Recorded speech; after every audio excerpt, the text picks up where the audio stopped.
Welcome back to FigX Mia. If you're new to our channel, please subscribe, follow our journey as we get further acclimated with the Philippines culture. So this first week blew us away and we hit the ground running. Christmas season was upon us as soon as we arrived through customs at the airport. As such, we've been doing a whole lot of eating, shopping, sightseeing, and more eating. We wanted to give you a little bit more about everything you've seen so far in part 1s and 2, because so much has happened in just our first week being here. The SEA Games was hosted in the Philippines this year. It was a complete surprise for us to arrive a few days before this biennial multi-sports event, which started on November 30th and ran until December 11th. The first SEA Games was hosted in Bangkok, Thailand, back in 1959. I came up with like,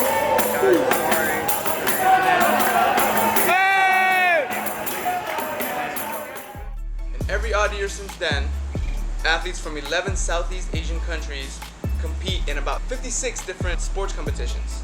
We were lucky enough to catch the first ever esports tournament of the SEA Games, where the Philippines and Thailand faced off for 5 rounds of Dota 2, an online battle arena video game. The Philippines led the SEA Games with 149 gold medals. By a long shot, actually. They did. As you saw in our first few episodes, the Philippines mall culture is thriving. It's nuts out here, especially during the holiday season. Take a look at more of these incredible malls. Alright, so we are over in Alabang at Festival Mall. My little sister Jordan used to hang out here all the time.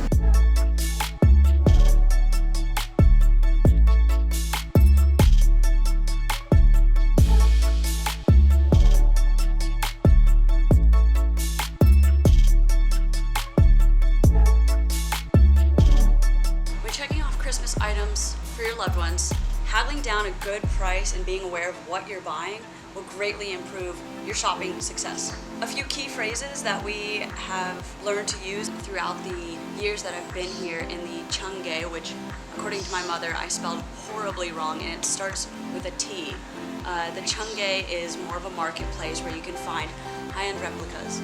Replicas will range from different levels, from what we've discovered. As you get deeper into the Changge, you will start seeing items that kind of blow you away. I'm a big label whore. I look for great ticket items, and oh my god, guys. Phrase that you can use to haggle, which means how much is this, would be "Magkano ito?"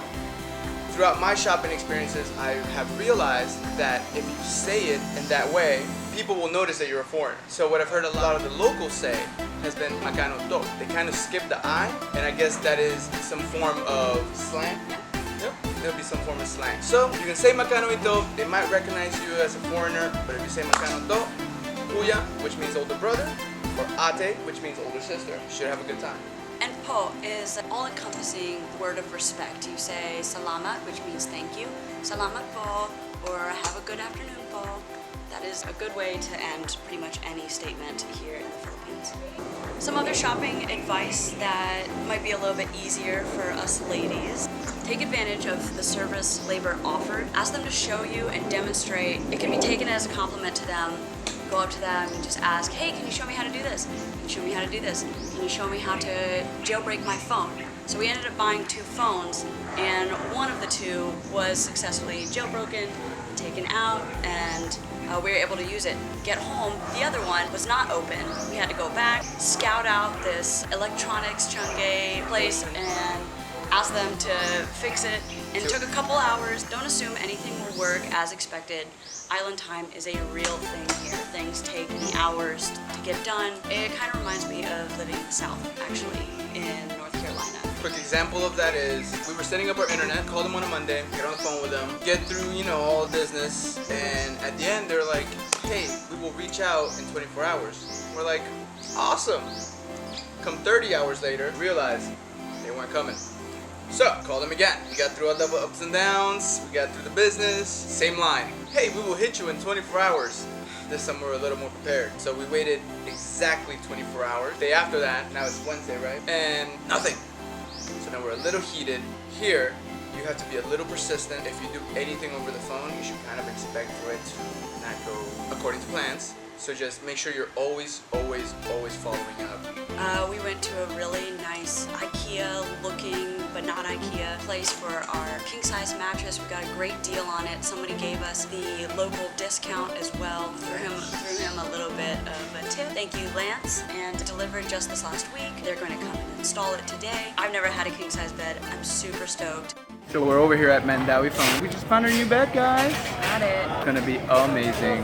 Yep, so it'll be delivered on the 20th. We got to get some bedding for it today as well. If you know me, you know her, you know we love to eat. Food is very, very, very, very big in the Philippines. I thought we had a lot of restaurants back home. We were wrong. While being here, we've gone to groceries, we have eaten out, we've tried street food. Is a little cheaper in the Philippines. I would say about half cost. We had an experience at the grocery store where we were looking for crab meat. All right, so we are looking over some groceries. I wanted to point out, Fig did not know about this. This is Kani, K-A-N-I is what it's usually listed as. It says crab flavored stick. This is not crab. All of this is imitation crab.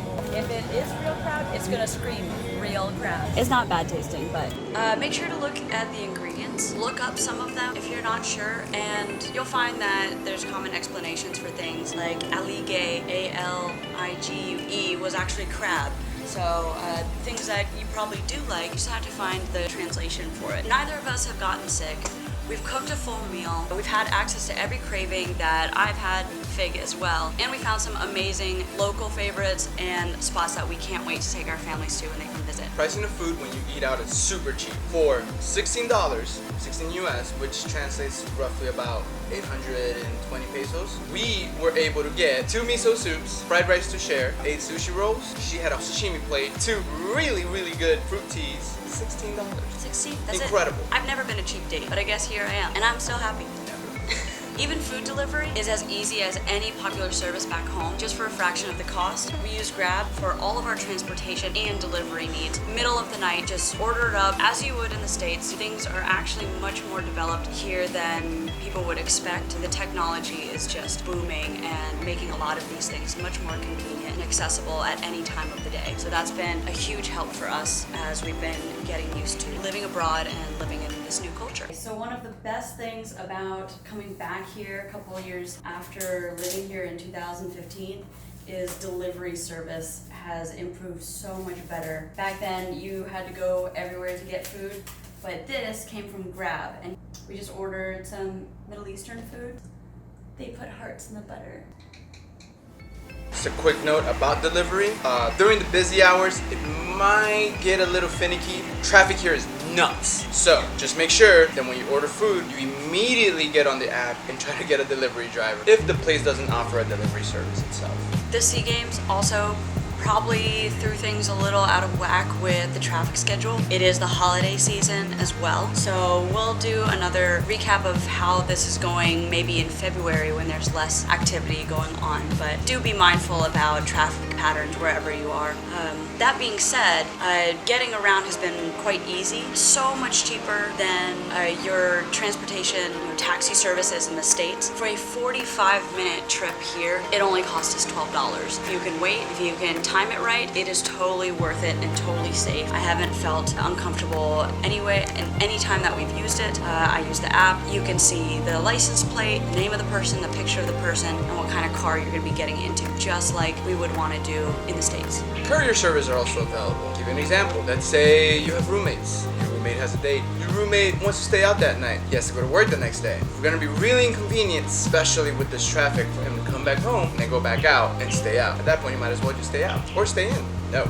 So you hit up Grab, schedule a courier service, and basically have them pick up whatever bag. As long as there is someone giving off this bag to this courier service, it'll deliver it to said person. And that'll usually be sent on a motorbike, which is another option for transportation services. The most popular one and only one that I know of as of right now is called Angkas, and they give you a helmet and you hop on. They weave you through the insane traffic safely and get you where you need to go. So if you're just a single person traveling by yourself and you're not worried about the smog or getting your kneecaps taken off, then Angkas is a good choice. We have yet to try it. In that courier service, you will be able to get all sorts of things. If you need something from the store, you can go anywhere from ibuprofen ibuprofen to wipe bottles. So, never really a need to step out. It's moving more towards that stay-at-home delivery service atmosphere and environment that we have back in the States. They don't have all the kinks, ironed out yet, but I'm sure they will in the next following months. All right, kind of an awkward topic, but we did mention it in the first video as something that we noticed in this culture, and we've both seen this before, but we want to talk about bidets. Bidets are either you love them or you haven't tried them, because there's no one that's tried them that doesn't love it. That's just facts. Just a learning curve. So a bidet is a washing fixture, like either a nozzle or a hose that you can take off, and it's attached to toilets. We've seen these used in Thailand, Switzerland, Korea, Germany, Amsterdam. Pretty much most of the European countries that we've been to, and Asian countries, definitely Asian countries. When we swung by Korea, I had to stop in and use the comfort room, but I was really intimidated because I'd never used a bidet. So while in the airport, I was like, okay, let me log into some Wi-Fi, figure out what this bidet is all about. Goes without saying, I did not use it, but once we got here, literally everywhere, there's always going to be a hose, and there is good reasoning for that. It being an island, they kind of encourage you, or there is something up with the plumbing where you shouldn't flush tissue paper down the toilet. Some things get clogged, things get backed up, and ultimately it floods everywhere, and you don't want to do the paper flying everywhere. So, they encourage you to wash your bum and use very little towels. Just bidet, it's a thing. So if you're planning on coming over here, I suggest you maybe doing a little bit of research on bidets and how to use it and different types of bidets, so that you're not blown back or intimidated by them like I was, or just lacking on how to use them. Knowledge is power, right? It's surprisingly smart and something that I think that Americans will want to get on board with as far as being more eco-friendly, more mindful about our environment, mindful about our waste, and also I think it's just cleaner. Since that is probably all the culture shock that one can handle in a week, we're gonna end things on that note. If you don't yet, follow us on Instagram at FigXMia. If you have any questions about moving abroad, the Philippines, using bidets, haggling techniques, or even about how we're doing as a couple experiencing all of these cultural changes together. You can also get sneak peeks and daily previews on our feed. Thank you so much for watching. We love seeing the engagement. Really love the support that you're giving us, guys. From the bottom of our hearts, we appreciate it an awful lot. Don't forget to subscribe to our channel for next week's video on relationships. I believe the subject we're going to be covering is going to be introverts and extroverts in a relationship. We're going to put up a poll on Instagram to see if you guys can guess which one of us is the introvert and which of us is the extrovert. Like we said, make sure you subscribe. We got new videos dropping every week and new topics that we're going to be covering. Thanks! Thank you guys so much. See you next week.